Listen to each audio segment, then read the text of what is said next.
Tu sais gérer ton argent, tu tombes jamais à découvert. Et puis un jour, ton frigo tombe en panne.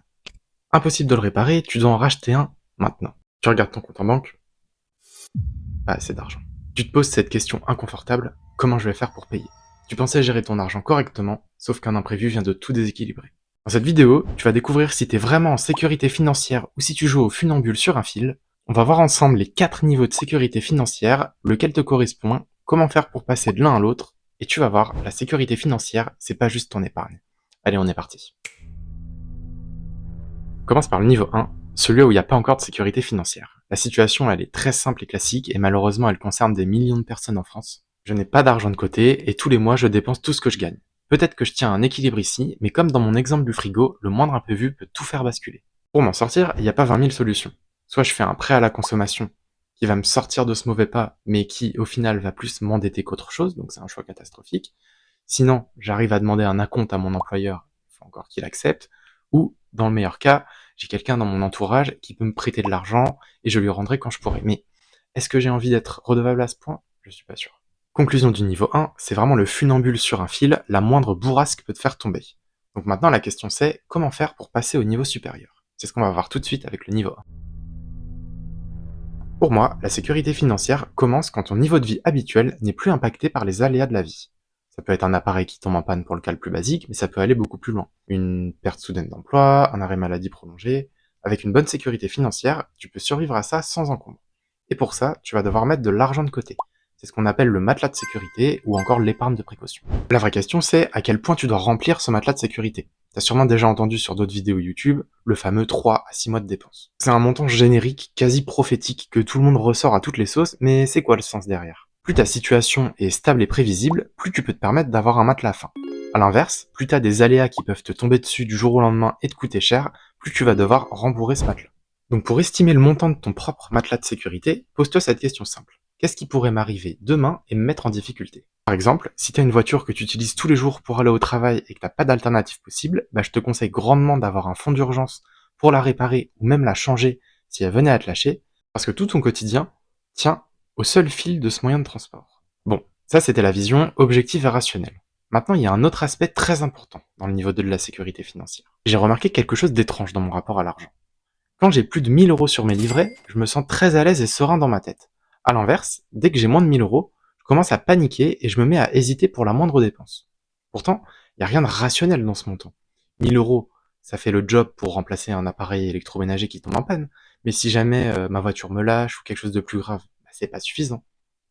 Quand même, je me sens mieux dans ma tête. Cet aspect psychologique, il est clé, parce que ta sécurité financière, elle commence dans ta tête, c'est avant tout un sentiment, un ressenti. Ça y est, ton matelas de sécurité est constitué, il t'assure une stabilité dans ton quotidien, ton bateau ne pourra plus couler, ou au moins t'auras le temps de réagir et de rebondir si quelque chose tourne mal.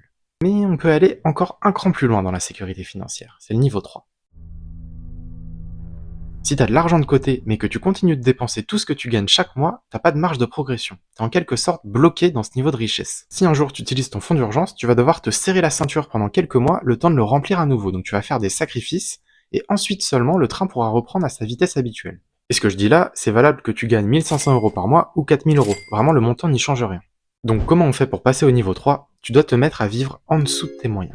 Si tu gagnes 2000 euros par mois, utilise-en 1800. Ces 200 euros de marge vont être une vraie marge pour toi, une flexibilité bienvenue. Si un mois t'es malade et que tu touches que 1800 euros au lieu de 2000 euros, ça va être 1$ pour toi, parce que tu sais déjà vivre avec ce revenu. Le niveau 3 de la sécurité financière, c'est plus le fait d'avoir de l'argent de côté qui rassure. C'est le fait de dépenser moins que ce qu'on gagne.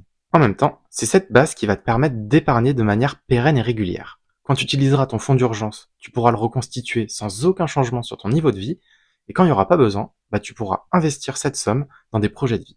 Pour moi, c'est vraiment là que la sécurité financière prend tout son sens. Après, c'est pas forcément facile. D'un côté, la société, avec ses publicités omniprésentes et agressives, elle nous incite pas trop à dépenser moins que ce qu'on gagne. J'en parle dans ma précédente vidéo, n'hésite pas à aller la regarder après celle-ci si tu veux approfondir le sujet. Et puis ensuite, le salaire médian en France en 2025, il est de 2190 euros.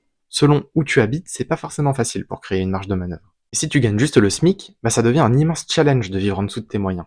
Ça va te demander des sacrifices tellement forts au quotidien que tu risques de plus être épanoui dans ta vie. T'as pas forcément envie de manger des pâtes et du riz tous les jours. À ce niveau-là, je préfère conseiller de chercher par tous les moyens une manière d'augmenter son revenu plutôt que de se serrer la ceinture alors qu'elle est déjà trop serrée. Pour savoir maintenant à quel point tu peux vivre en dessous de tes moyens, je te donne une clé rapide. Vas-y progressivement. Commence par exemple à 10%, tu testes, et si ça va, tu continues.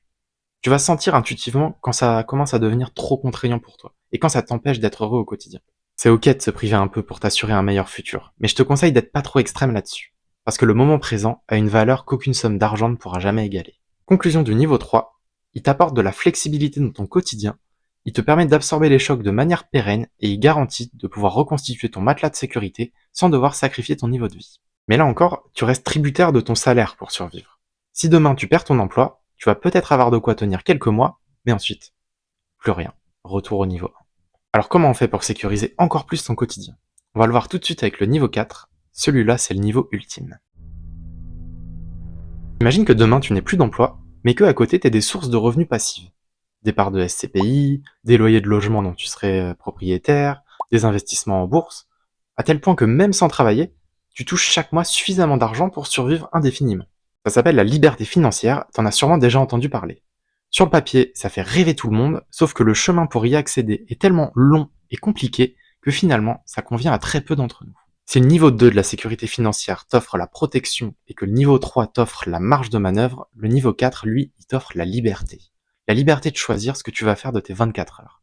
Et ça a quand même une valeur inestimable. Parce que plus les années passent, et plus je me rends compte que finalement le temps, c'est vraiment ce qu'on a de plus précieux chaque jour.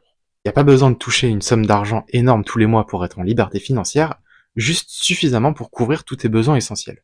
Alors oui, ton niveau de vie pourrait être inférieur à celui-là des niveaux 2 ou 3, mais ce que tu gagnes à côté est vraiment énorme. En plus, rien ne t'empêche de continuer à travailler à côté. Et là où c'est génial, c'est que tu peux choisir quand, comment, combien de temps.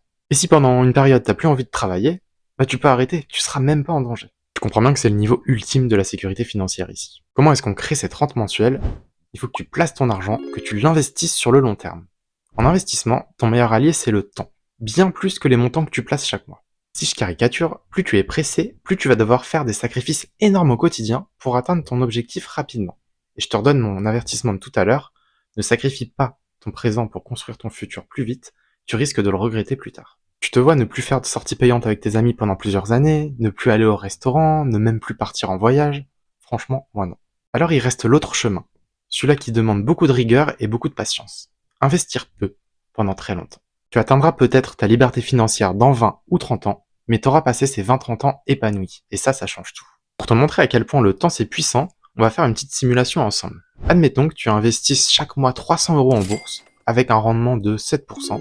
7% c'est pas du tout exagéré comme hypothèse de rendement, donc on peut partir là-dessus. Au bout de 20 ans, tu auras 156 000 €. Au bout de 30 ans, tu auras 366 000 €. Donc tu vois, ton capital devient exponentiel avec le temps. Et si jamais tu t'y prends très tôt dans ta vingtaine et que du coup tu peux te permettre d'attendre 40 ans, bah les montants explosent encore plus. 788 000 €. Ça devient énorme. Ça y est, on a vu ensemble les 4 niveaux de sécurité financière et le prix à payer pour passer de l'un à l'autre. La sécurité financière, elle commence pas quand tu deviens riche, elle commence quand un imprévu du quotidien n'est plus un drame. Parce que ça n'a rien à voir avec combien tu gagnes chaque mois, mais plutôt ta marge de manœuvre dans ta vie. Constituer un matelas de sécurité, vivre en dessous de ses moyens, investir sur le long terme. Pas besoin de vivre comme un moine pour bâtir une sécurité extrême, pas besoin de devenir rentier non plus. Si déjà t'as un matelas de sécurité bien solide que t'arrives à remplir sans perdre en niveau de vie, c'est gagné. Le reste, c'est que du bonus, et si tu l'as pas, ça t'empêchera pas d'être épanoui dans ta vie. Allez, c'était l'Argent Conscient. Sur ma chaîne, on parle d'argent intelligemment, sans jugement et avec un regard humain. Je vous dis à très bientôt pour une prochaine vidéo. Ciao!